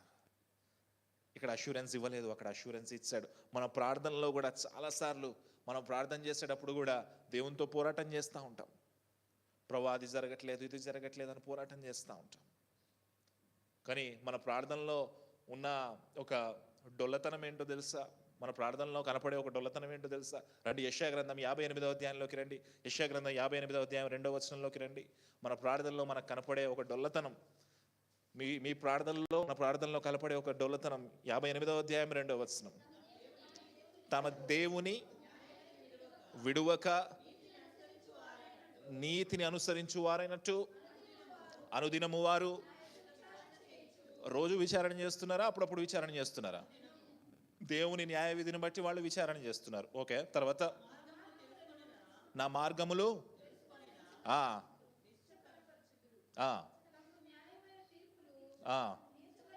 తీర్చవలనని వారు అడుగుదురు. దేవుడు వారికి ప్రత్యక్షులు కావాలని వాళ్ళే నిశ్చయం చేస్తారంట. వాళ్ళు దేవుడు నాకు కావాలి, దేవుడు నాకు కనపడాలి, దేవుడు నాకు న్యాయం తీర్చాలి అని మనము, వాళ్ళు కాదు, మనమే ప్రభువా నువ్వు నాకు ఆన్సర్ ఇవ్వాలి, ప్రభువా నువ్వు నాకు ఉద్యోగం ఇవ్వాలి అని మనం నిశ్చయించేస్తాం. కానీ తర్వాత వచనం చదవండి. మేము ఉపవాసం ఉండగా, అది మన ప్రాబ్లం. మన ప్రాబ్లం ఏంటి తెలుసా? కలిసి చదువుదామా? మేము ఉపవాసం ఉండగా నీవెందుకు చూడవు ప్రభువా, నేను ఉపవాస ప్రార్థన చేస్తుంటే నువ్వు ఎందుకు కనికరించవు? అది మన ప్రాబ్లం. తర్వాత వచనం చదవండి. మేము ఆ ప్రాణములను ఆయాసపరుచుకొనగా నీవెందుకు లక్ష్య పెట్టు? అది మన ప్రాబ్లం. మన ప్రార్థనలో ప్రాబ్లం ఏంటో అర్థమవుతుందా? అర్థమవుతుందా? ప్రార్థనలో సమస్య ఏంటో అర్థమవుతుందా? ప్రభా నేను ఉపవాస ప్రార్థన చేస్తాను, నువ్వు ఎందుకు ఇవ్వవు? ప్రభా నేను ఎర్లీ మార్నింగ్ లేచి ప్రార్థన చేస్తాను, నువ్వు ఎందుకు ఇవ్వవు నాకు చెప్పు? బ్లాక్మెయిల్. ప్రభా నేను నా శరీరాన్ని గాయపరుచుకుంటున్నాను నీకోసమే, మోకాళ్ళ మీద ఉండి ప్రార్థన చేస్తున్నాను, ఎందుకు ఇవ్వవు? గర్వం. దేవుణ్ణి డిసైడ్ చేస్తాం మనం. అన్నీ బాగానే చేస్తాం, ప్రార్థన బాగానే చేస్తాం, ఉపవాసం బాగానే చేస్తాం, కానీ అందులోంచి గర్వాన్ని వెతుక్కుంటాం. ప్రభా 40 రోజులు ఉపవాస ప్రార్థన చేస్తాను, ఎందుకు నాకు జరగదు? గర్వం. దేవుడే పంపించాడు, కానీ ఏమొచ్చిందంట వాళ్ళకి? శ్రమ వచ్చింది. దేవుడే వెళ్ళమన్నాడు, కానీ మొదట్లో కూడా యూదా గోత్రికులను దేవుడు వెళ్ళమన్నాడు, కానీ ఏం చెప్పాడో తెలుసా? వాళ్ళకి క్లియర్ అష్యూరెన్స్ ఇచ్చాడు. నువ్వు వెళ్ళు, ఆ స్థలాన్ని నీకు ఇచ్చి ఉన్నాను. తమ్ముడు చెల్లి, మన ప్రార్థనల్లో ఆ అష్యూరెన్స్ పొందుకోగలుగుతున్నాయా? Did God assure you? Did God assure you? దేవుడు మాట్లాడుతూ ఉన్నాడు ఈరోజు మనతోటి. తర్వాత వచనం చదువుదాం, వెనక్కి వచ్చేద్దాం. తర్వాత వచనం చదువుదాం. కత్తి దుయ్యువారు పోయి బేతేలును ప్రవేశించి ఏడ్చుచు సాయంకాలం వరకు అక్కడ యెహోవా సన్నిధిని కూర్చుండుచు ఉపవాసం ఉండి దహన బలులను సమాధాన బలులను యెహోవా సన్నిధిని అర్పించిరి. ఎప్పుడు లైన్లోకి వచ్చారు? 40,000 మంది పోతే గానీ. ఇప్పుడు ఆ దహన బలులు సమాధాన బలులు అంటే కానుకలు అని చెప్తారు మన వాళ్ళు. నో, అది కాదు. ఏడ్చుచు ఉపవాసం ఉండి దహన బలులు సమాధాన అర్పణలు తమను తాము తగ్గించుకొని, ఈ 4 లక్షలు అనే ప్రైడ్ ఉంది కదా, దాన్ని తగ్గించుకొని దేవుని పాదాల దగ్గర పెడుతున్నారు. వాళ్ళు ఏమంటారు తెలుసా? ప్రభా మా నెంబర్ 4 lakhs కావచ్చు, అందులో 40,000 మంది పోయారు, 3,60,000 కావచ్చు, కానీ ప్రభా రియల్గా మా నెంబర్ 0. ప్రభా నేను గొప్ప పాటగాడినే కావచ్చు, కొన్ని 100 పాటలు అనర్గళంగా పాడవచ్చు, కానీ నా నెంబర్ 0. ప్రభా నేను గొప్ప వైద్యకారుని కావచ్చు, అద్భుతంగా వాయిద్యాలు వాయించవచ్చు, కానీ నా నెంబర్ 0. ప్రభువా నాకు గొప్పగా వాక్యం తెలుసు, సబ్జెక్ట్ తెలుసు అని నేను అనుకోవచ్చు, కానీ నా నెంబర్ 0 చేసుకుంటున్నారు. వాళ్ళను వాళ్ళు 0 చేసుకుంటున్నారు. పరిసయ్యుని ప్రార్థన, సుంకరి ప్రార్థనలోకి వస్తున్నారు. వాళ్ళు 0 చేసుకుంటున్నారు. అప్పుడు దేవుడు ఇచ్చిన అష్యూరెన్స్ చూడండి. తర్వాత వచనం చదువుదాం. ఆ దినములలో యెహోవా నిబంధన మందసము అక్కడనే ఉండెను. అహరోను మనవడు ఎలియాజరు కుమారుడైన ఫినెహాసు ఆ దినములలో దాని ఎదుట నిలిచి ఉండు. వాడు ఫినెహాసు గురించి ఎందుకు గుర్తు చేస్తున్నాడో తెలుసా? ఇక్కడ టైమింగ్ గురించి చెప్తా ఉన్నాడు. ఈ 17వ అధ్యాయం నుంచి 21వ అధ్యాయం ఎప్పుడు జరుగుతున్నాయి అంటే యెహోషువ టైంలోనో లేదా యెహోషువ చనిపోయిన తర్వాత అలాంటి సందర్భాలు. ఈ ఫినెహాస్ ఎవరంటే అహరోను యొక్క మనవాడు. ఫినెహాస్ గురించి గుర్తుందా? మోయాబీ స్త్రీలతోటి ఇజ్రాయేలీలు పాపం చేస్తుంటే బళ్ళెం విసురుతాడు. అంటే పాపం జరుగుతుంటే, దేవునికి వ్యతిరేకంగా పాపం జరుగుతుంటే తట్టుకోలేకుండా నిలబడిన వాడు ఫినెహాస్. దేవుడు ఎందుకు ఆ మాటను గుర్తు చేస్తున్నాడు తెలుసా? ఇజ్రాయెల్ ప్రజలు చక్కగా ఉపవాసం చేస్తున్నారు, దహన బలులు ఇస్తున్నారు, అంతా బాగుంది. కానీ అక్కడ ఇంకొక మేజర్ పాయింట్ ఉంది. ఏంటి అంటే ఫినెహాస్ లాంటి కాంప్రమైజ్ అవ్వని వ్యక్తి అక్కడ ఉన్నాడు. ఇంకా మన భాషలో చెప్పాలంటే ఫినెహాస్ లాంటి కాంప్రమైజ్ అవ్వని పాస్టర్ అక్కడ ఉన్నాడు. ఎవరికి భయపడుతుండొచ్చు వీళ్ళు? అక్కడ దేవునికి భయపడుతుండొచ్చు. ఇంకా ఎవరికి భయపడుతుండొచ్చు? ఇక్కడ అమ్మో అక్కడ ఫినెహాస్ ఉన్నాడురా. ప్రేమ చూపించామనుకోండి, సంఘానికి 11:30కి వస్తారు. ఒక వారం పిచ్చి తిట్లు తిట్టారనుకోండి, నెక్స్ట్ సండే 11 o'clock ఉంటారు ఖచ్చితంగా. ఎందుకు తెలుసా? ఆడు తిడతాడురా, భయం ఉంటుంది.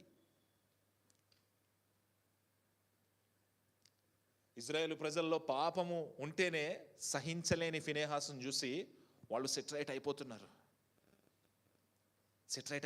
వాళ్ళు 2 సార్లు యెహోవా దగ్గరికి వెళ్ళి విచారణ చేశారు. 3వసారి వచ్చేసరికి కరెక్ట్గా ఏ ప్రాసెస్లోకి రావాలో, దహన బలులు ఇవ్వాలో ఇస్తా ఉంటారు. ఎందుకు తెలుసా? It is because of the leader that is standing there. నాయకుడు నిలబడ్డాడు.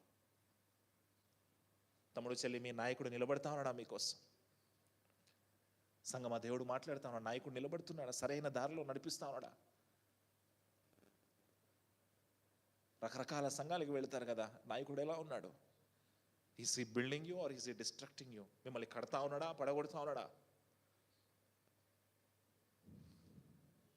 ఫినెహాసు లాంటి నాయకుడు కలిగిన లీడర్షిప్లో వాళ్ళు ఉన్నారు. దేవుడు ఆ మాటను గుర్తు చేస్తున్నాడు. ముందుకు వెళ్దాం. బెన్యామీనీయులతో పోదుమా విచారణ చేయగా యెహోవా వెల్లుడి, రేపు నీ చేతికి వారిని అప్పగించేదనని. హల్లెలూయా, గట్టిగా చెప్దామా? ఇప్పుడు వచ్చింది అష్యూరెన్స్. ఎప్పుడు వచ్చింది తెలుసా అష్యూరెన్స్? 40,000 మందిని పోగొట్టుకున్న తర్వాత. ఎప్పుడు వస్తుంది తెలుసా నీ జీవితంలో అష్యూరెన్స్? నువ్వు తగ్గిన తర్వాత, నువ్వు 0 అయిన తర్వాత. ఎప్పుడు వస్తుంది తెలుసా నీ జీవితంలో బ్లెస్సింగ్, ఆశీర్వాదము? అప్పుడు 0 అయిన తర్వాత. తమ్ముడు చెల్లి, దేవుడు మాట్లాడుతూ ఉన్నాడు. అప్పటి వరకు ఎవ్వరు ఏం చెప్పినా సరే అది ప్రాస్పెరిటీయే. దేవుడే పంపించినా సరే 22,000 మంది చనిపోయారు. దేవుడే వెళ్ళమని చెప్పినా సరే 18,000 మంది చనిపోయారు. నువ్వు అనుకోవచ్చు దేవుడే వెళ్ళమన్నాడు, నువ్వు అనుకోవచ్చు దేవుడే నా పక్షాన ఉన్నాడు. అయినా సరే నువ్వు పడిపోతావు, అయినా సరే నువ్వు ఫెయిల్ అవుతావు, అయినా సరే నీకు సక్సెస్ రాదు, అయినా సరే నీకు ఆశీర్వాదం రాదు. ఎప్పుడు వస్తుంది తెలుసా ఆశీర్వాదం? ఆ అష్యూరెన్స్ పొందుకున్నప్పుడు. ఎప్పుడు వస్తుంది తెలుసా అష్యూరెన్స్ నీకు? నువ్వు 0 అయి పూర్తిగా దేవుని మీద ఆధారపడినప్పుడు. హల్లెలూయా. మీ ఆత్మీయమైన స్థితి ఏంటో నాకంటే బాగా మీకే తెలుసు. మీ ప్రార్థనలు ఏంటో నాకంటే బాగా మీకే తెలుసు. మీ విశ్వాస జీవితం ఏంటో నాకంటే బాగా మీకే తెలుసు. పొందుకున్నావు assurance? Did you find the assurance from God? Did you receive assurance from God? తమ్ముడు చెల్లి, దేవుడు మాట్లాడుతా ఉన్నాడు. అప్పుడు పొందుకున్నారు అష్యూరెన్స్ వాళ్ళు. అప్పుడు పొందుకున్నారు వాళ్ళు దేవుడి దగ్గర నుంచి నిజమైన నిశ్చయత. నువ్వు వెళ్ళు, రేపు నీకు వాళ్ళని నీ చేతికి అప్పచెప్తానని చెప్పాడు దేవుడు. ముందుకు వెళ్ళి చదువుదాం. అప్పుడు ఇశ్రాయేలీలు మాటుగాండను పెట్టి స్పైస్ని పెట్టారంట. తర్వాత ఉమ్, ఆ, మునుపటి వలె సిద్ధపడగా ఆ, బయలుదేరి తొలగి వచ్చి మునుపటి వలె ఆ, ఆ, 30 మంది మనుష్యులను రాజమార్గంలో చంపుచూ వచ్చిరి. ఆ, ఆ, ఆ, పోవుచున్నవి మునుపటి వలె ఆ, నిలువలేక కొట్టబడి ఉన్నారని అనుకొనిరి గాని ఇశ్రాయేలీలు మనం పారిపోయి ఆ, ఉమ్, ఉమ్, చెప్పుకొని ఉండిరి.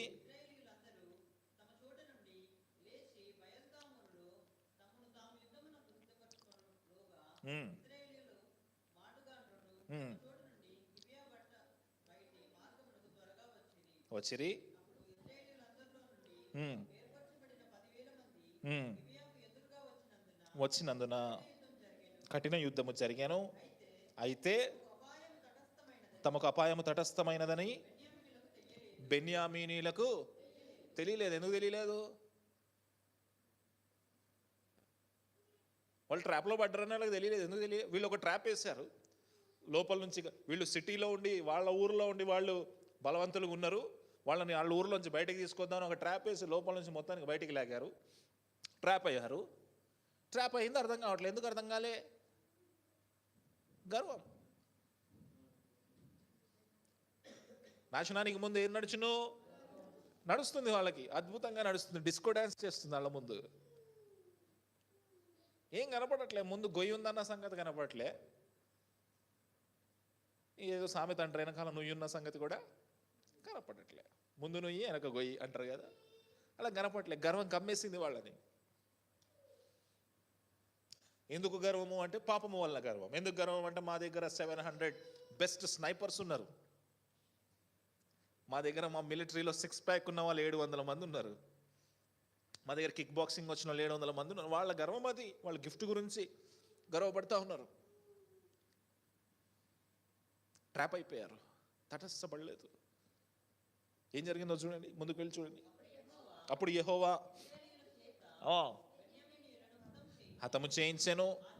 ఆ దినమున ఇశ్రాయేలీలు బెన్యామీనీలలో 25,100 మంది మనుష్యులను ఎంతమందిని చంపారు? 25,000.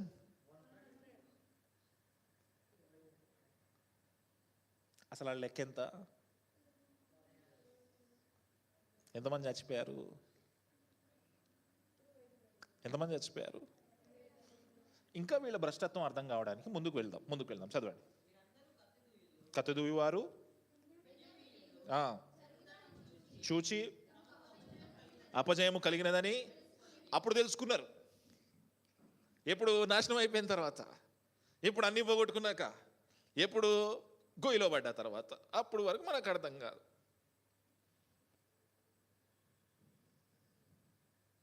అర్థం కాదా? మీ జీవితాల్లో చాలా ఉదాహరణలు ఉంటాయి, చూసుకోండి. చెప్పాడా సేవకుడు మీకు అది వద్దని? చేసుంటామా? గొయ్యిలో పడ్డ తర్వాత మళ్ళీ పరిగెత్తుకుంటూ వచ్చామా? అన్న అక్క అని పరిగెత్తుకుంటూ వచ్చుంటామా? మనకి నచ్చింది చేసుకుని ఉంటామా? మొత్తం పెంట అయిపోయిన తర్వాత వచ్చుంటామా సంఘానికి? ప్రభువా ఇక చాలు, నువ్వే చూసుకో అని. అప్పటి వరకు మనకు నచ్చింది చేస్తుంటాం కదా. వీళ్ళు అదే చేస్తారు. 25,000 మంది, 25,000 ఒక 100 మంది చనిపోతే కానీ బుద్ధి రాలేదు వీళ్ళకి. అంటే వాళ్ళ దగ్గర ఉన్న బెస్ట్ వారియర్స్లో అందరు చచ్చిపోతే కానీ బుద్ధి రాలే. ఫస్ట్ ఏం చాయిస్ ఇచ్చాడు దేవుడు? ఎంత కృప చూపించాడు దేవుడు? మీలో జరిగిన ఈ దుష్ట కార్యం ఏంటి? వాళ్ళు మాకు అప్పచెప్పండి. కృప చూపించాడా దేవుడు? వార్నింగ్ ఇచ్చాడా దేవుడు? ఇచ్చాడు. విన్నారా వీళ్ళు? తూ కిత్తా హే తో మే కిత్తా అన్నారు. నువ్వెంత అయితే నేనంత. నీది 4 లక్షలు అయితే మాది 26,700. అందులో 700 బెస్ట్ స్నైపర్స్ ఉన్నారు మా దగ్గర. ఒక్కొక్కడు మీలో 10 మందిని 20 మందిని వేసేయగలడు. గర్వపడ్డారు. మొత్తం నాశనానికి తెచ్చుకున్నారు. దేవుడు ఈరోజు మనతో మాట్లాడుతుంది ఏంటో తెలుసా? దేవుడు మనకి నేర్పిస్తా ఉన్న పాఠం ఏంటో తెలుసా? మొత్తం నాశనం అవ్వకముందే దేవుడి దగ్గరికి వచ్చేసావు. మొత్తం నాశనం అయి పోగొట్టుకోకముందే దేవుడి దగ్గరికి వచ్చేసావు. భాష కఠినంగా ఉందేమో, కానీ అదే వాస్తవం. మొత్తం పోగొట్టుకొని దరిద్రమై పెంట అవ్వకముందే యెహోవా సన్నిధికి రా. బెన్యామీనీలు పోగొట్టుకున్నట్టుగా పోగొట్టుకో ఒక స్వాస్థ్యాన్ని. ఇమాజిన్ చేయండి, ఒక గోత్రంలో 26,000 మంది గొప్ప సైనికులు, గొప్ప మిలిటరీ అయితే 95% పోయిందంటే 5% ఎట్లా సర్వైవ్ అవుతారు వాళ్ళు? ముందుకెళ్ళి చదవండి, ఇంకా ముందుకు వెళ్ళండి ఒకసారి. పెట్టినా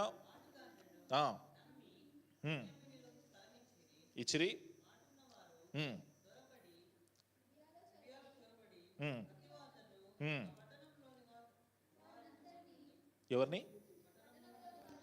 ఎవరిని పట్టణంలో అంటే ఎవరెవరు ఉండొచ్చు పట్టణంలో? చెప్పాలి ఎవరెవరు ఉండొచ్చు పట్టణంలో?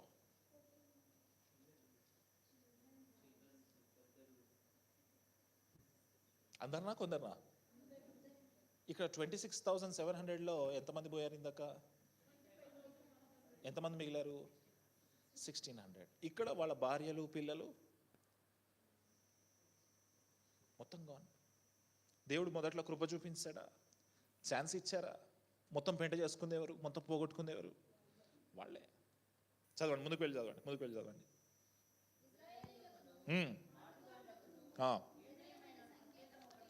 ఉండెను, అదేదనగా పోగా గొప్ప మేఘము వలె చేయుటయే.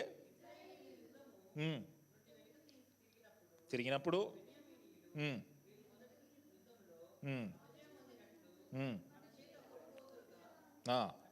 అనుకొని చంపనారంభించి ఇశ్రాయేలీయులలో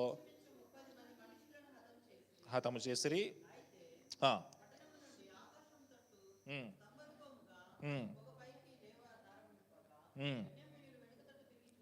చూచిరి, ఎక్కుచుండెను.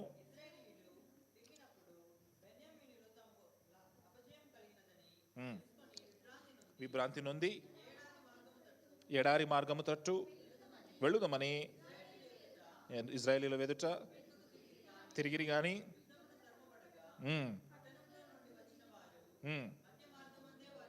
చంపిరి.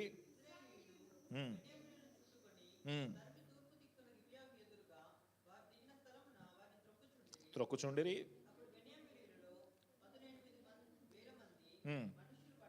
పడిపోయిరి.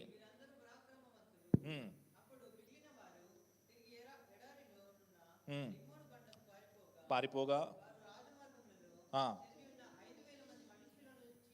చీలదీసి చంపిరి.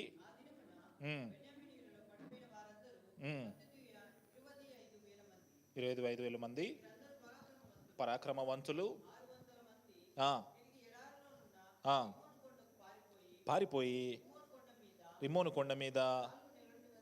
ఎంతమంది మిగిలారు? లాస్ట్కి 600 మంది మిగిలారు. తర్వాత వచనం, తిరిగి వచ్చి పట్టణ నివాసులనేమి, పశువులనేమి, దొరికిన సమస్తము కత్తివాత హతము చేసిరి. ఇదియుగాక వారు తాము పట్టుకొనిన పట్టణములన్నిటినీ. Very good. 2 కోణాల్లో మాట్లాడుకుందాం ఇక్కడ. 2 కోణాల్లో మాట్లాడుకుందాం. మొదటి కోణం ఏంటయ్యా అంటే, వీళ్ళకి మొదట ఛాన్స్ దొరికింది. విన్నరా వీళ్ళు? వినలే. అందరినీ చంపుకున్నారు. 600 మంది మిగిలేలాగా అయ్యారు. అంత మాత్రమే కాదు, పట్టణ నివాసులందరూ పశు సంపదతో సహా పోయింది. ఆడవాళ్ళు, పిల్లలు, ఎవ్రీబడి ఈజ్ గాన్. ఏ గోత్రం వాళ్ళు వీళ్ళు? బెన్యామీను గోత్రం మొత్తంలో ఎంతమంది మిగిలినట్టు ఇప్పుడు? అంటే ఒక గోత్రం మొత్తం ఎవరు తప్పు వల్ల ఎక్కడ మొదలైంది? ఇది ఆలోచించండి.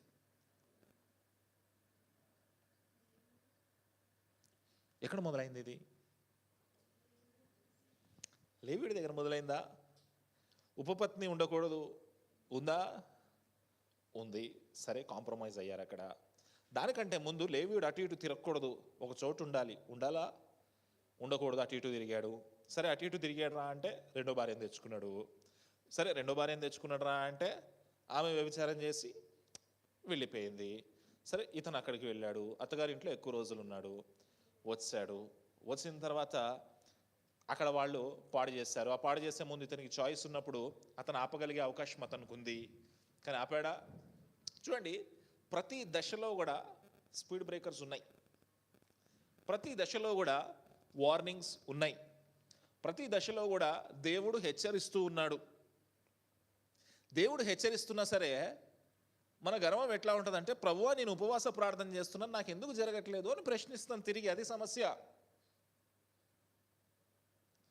ప్రభువా నేను నా శరీరాన్ని నలగొట్టుకుంటున్నాను, నువ్వు ఎందుకు నాకు ఆశీర్వాదాన్ని పంపట్లేదు అని మనము ప్రార్థన చేస్తాం. అది సమస్య. కానీ దేవుడు అక్కడక్కడ వార్నింగ్స్ ఇచ్చుకుంటూ, అసలు బెన్యామీను గోత్రం అందరు వాళ్ళకు కూడా ఒక ఫైనల్ వార్నింగ్ ఇచ్చాడు. వాళ్ళని పంపించేయండి రా బాబు, మీరు బతకండి అన్నాడు. విన్నరా? వినలే. మేము తోపులము, మేము యుద్ధం ఎరగదీసేస్తాము అన్నారు. చివరికి అందరూ చచ్చారు. 600 మంది మిగిలారు, పురుషులు మాత్రమే మిగిలారు. బెన్యామీను గోత్రం ముందుకెళ్ళాలంటే ఎవరు కావాలి? స్త్రీలు ఉన్నారా? ఇప్పుడు ఏమైనట్టు? గోత్రం అంతా గాన్. ఇది ఒక కోణం. రెండో కోణం ఏంటంటే 25,000 మందినో ఎంతమందినో ఇజ్రాయేలీలు చంపారు. చంపిన తర్వాత ఆగిపోవచ్చు కదా, ఇజ్రాయేల్ ప్రజలు ఆగిపోవచ్చు కదా. వాళ్ళ పగ తీరిందా? వాళ్ళు అనుకున్న న్యాయం జరిగిందా? ఆగిపోకుండా ఏం చేశారు? 48వ వచనంలో ఇజ్రాయేలీలు బెన్యామీనీల మీదకి తిరిగి వచ్చి పట్టనివాసులను చంపడం దేనికి? వై? పట్టణ నివాసులను చంపడం దేనికి? నీ సొంత సహోదరులే కదా. ఒక గోత్రం నీ కళ్ళ ముందు నుంచి కనుమరుగైపోతుంది. ఇంకిత జ్ఞానం లేదా? దేవుని పనికి ఆటంకం కలుగుతుంది. ఇంకిత జ్ఞానం లేదా? ఇదే ఇజ్రాయేలు వాళ్ళు ఎంత ప్యాషనెట్గా, ఎంత అగ్రెసివ్గా, ఎంత బలం కలిగి, ఎంత అద్భుతంగా బెన్యామీనీల పట్టణ నివాసులందరినీ చంపారు కదా. మరి ఇదే ఇజ్రాయేలు వాళ్ళు కనాను దేశాన్ని ఆక్రమించుకోమని దేవుడు చెప్పినప్పుడు కనాను దేశంలో ఉన్న వాళ్ళని ఎందుకు వెళ్ళగొట్టలేకపోయారు?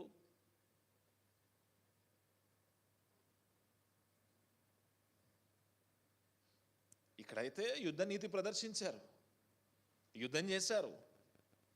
సొంత తమ్ముడు అనుకుందాం, సొంత అన్నదమ్ముల్లో గోత్రాన్ని అయితే పట్టణ నివాసులందరినీ చంపేంతగా చూపించారు వాళ్ళల్లో ఉన్న ఎనర్జీ. ఇదే ఎనర్జీ కనానీయుల మీద ఎందుకు చూపించట్లేదు? సరే, మన భాషలో మాట్లాడుకుందాం ఇంకా బాగా అర్థం కావాలంటే.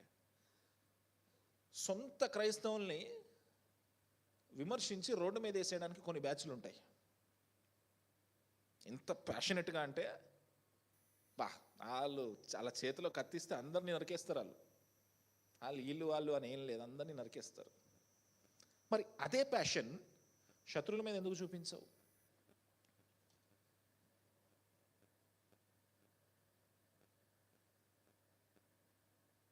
అదే ప్యాషన్ శత్రువుల మీద ఎందుకు చూపించవు? నీ సొంత అన్నదమ్ములు, నీ సొంత క్రైస్తవులు నీకు శత్రువులు కాదే, కానీ వాళ్ళ దగ్గరికి సమస్య నీకు కనపడినప్పుడు పట్టణ నివాసులందరినీ హతం చేసావు కదా, మొత్తం రోడ్డు మీదకి లాగావు కదా వాళ్ళని. అసలు వాళ్ళ గోత్రమే లేకుండా చేసావు కదా, అసలు వాళ్ళ పరిచర్య లేకుండా చేసావు కదా. ఇదే ధైర్యము, ఇదే దమ్ము శత్రువుల మీద ఎందుకు చూపించామని అడుగుతున్నాడు దేవుడు ఈరోజు మనల్ని. తమ్ముడు చెల్లి, దేవుడు మాట్లాడుతూ ఉన్నాడు మనతో. మీరు ఎన్ని పాఠాలను నేర్చుకున్నారో నాకైతే తెలియదు, కానీ ఈ అధ్యాయంలో చాలా పాఠాలు ఉన్నాయి. దేవుడు కృప చూపిస్తాడు, దేవుడు వార్నింగ్ ఇస్తాడు. ఆయన వార్నింగ్ ఇచ్చినప్పుడే సరెండర్ అయిపో. సరెండర్ అవ్వకుండా చివరి వరకు గర్వంతో విర్రవీగితే ఏం జరుగుద్ది? అసలు నీ గోత్రం అనేది లేకుండా పోతుంది. నీ లైఫ్ అనేది లేకుండా పోతుంది. నీ సహోదరుడు గురించి నీకేదైనా తెలియకూడని విషయం తెలిసినప్పుడు వెంటనే యెహోవా సన్నిధికి వెళ్ళి విచారణ చెయ్యి. రెండో పాఠం. మూడో పాఠం ఏంటో తెలుసా? దేవుడు పంపించినా కూడా శ్రమలు వస్తాయి. దేవుడు పంపించినా కూడా శ్రమలు వస్తాయి. చివరిలో అద్భుతమైన పాఠం ఏంటి తెలుసా? సొంత అన్నదమ్ములను, సొంత క్రైస్తవుల మీద నువ్వు చేస్తున్న దాడి శత్రువుల మీద ఎందుకు చేయవు? ఈ ధైర్యము, ఈ దమ్ము అక్కడ ఎందుకు లేదు? దేవుడు మాట్లాడుతూ ఉన్నాడు తమ్ముడు చెల్లి మనతో. యోహాను రాసిన మొదటి పత్రిక 1వ అధ్యాయం 9వ వచనం. యోహాను రాసిన మొదటి పత్రిక 1వ అధ్యాయం 9వ వచనం. మన పాపములను మనం ఒప్పుకొని ఎడల ఆయన నమ్మదగిన వాడును నీతిమంతుడును గనుక ఆయన మన పాపములను క్షమించి సమస్త దుర్నీతి నుండి ఇవన్నీ ఎప్పుడు చేస్తాడు ఆయన? ఒప్పుకున్నప్పుడు. బెన్యామీనీలు ఒప్పుకున్నారా? శ్రావణి ఒప్పుకుందా? విశాల్ ఒప్పుకున్నాడా? అన్వేషకుడు ఒప్పుకున్నాడా? ప్రశ్న. చివరి వచనం చదవండి. మనం పాపం చేయలేదని చెప్పుకొనిన ఎడల ఆయనను అబద్ధికునిగా, ఇంకేమైనా ఉందా? మరియు ఆయన వాక్యము నీలో పాపం ఉందని ఎవరైనా ఎత్తి చూపించినప్పుడు ఏమంటున్నారంటే వాళ్ళు, నాలో ఏ పాపం లేదు అంటున్నారంట. I'm perfect. బెన్యామీనీల దగ్గరికి వచ్చి వార్నింగ్ ఇచ్చారు. వాళ్ళని దుష్టుల్ని పంపించండి అయ్యా అంటే వాళ్ళు ఏమన్నారు? నో, మేము పంపించాం, వీఆర్ గ్రేట్ అన్నారు. దేవుని సన్నిధి, దేవుని వాక్యము వాళ్ళలో ఉండకుండా చేశాడు. ఆ గోత్రమే లేకుండా పోయే పరిస్థితికి దేవుడు తీసుకొని వచ్చాడు. Today is the last chance God is giving. దేవుడు మనకి ఇస్తా ఉన్న చివరి అవకాశము. దట్ వన్ థింగ్, ఆ ఒక్క విషయము ఏదైతే దాచిపెట్టి లేదనుకుంటా ఉన్నామో ఈరోజు దేవునికి అప్పచెప్పేసాయి. లేచి నిలబడదాం, ప్రార్థన చేద్దాం. పరిశుద్ధుడా నీకు వందనాలు, మహోన్నతుడా నీకు స్తోత్రాలు. ఈరోజు వాక్యము ద్వారా మీరు మమ్మల్ని బలపరిచిన విధానానికే వందనాలు. మీరు మాతో మాట్లాడిన విధానానికే వందనాలు. నేను ఒకవేళ గర్వము మమ్మల్ని కమ్మివేసి ఉంటే కనుక నాయన ఆ గర్వాన్ని తీసివేయి. ఒకవేళ నాయన మా అహంకారము మమ్మల్ని కమ్మివేసి ఉంటే కనుక అహంకారాన్ని తీసివేయి. నాయన మీ కృపను మా జీవితాల్లో బయలుపరచు, మీ శక్తిని మా జీవితాల్లో బయలుపరచు. కేవలం నీ మీద ఆధారపడే నాయన కృపాధన్యత మాకు దయచేయి. మేము ఏ పాటి వారము నాయన, మేమైతే జీరో నాయన, మీరు మాత్రమే నాయన ఉన్నతమైన సంఖ్య. నాయన ఆ ఉన్నతమైన సంఖ్యలోనికి మమ్మల్ని నడిపించు, బలపరచు, నిలవబెట్టు, కట్టు. మీ కృపా కాపుదల మా అందరి మీద సమృద్ధిగా ఉండనివయ్యా. బెన్యామీనీల వలె నాయన మా జీవితాలు నాయన నశించిపోక మునిపే నాయన మేము మీ యొద్ద చేరి మా పాపములు ఒప్పుకునే కృపను మాకు దయచేయమని నజరేయుడైన యేసుక్రీస్తు నామములో అడుగుచూ వేడుకుంటున్నాం తండ్రి. మన తండ్రి అయిన దేవుని ప్రేమ, కుమారుడైన క్రీస్తు కృప, పరిశుద్ధాత్మ దేవుని సహవాసము చేరివచ్చిన ప్రతి బిడ్డకి, ఆయా కుటుంబాలకి ఆయన దయచేయను గాక. ఆమేన్. ప్రైజ్ లార్డ్ అందరికీ. Praise lord.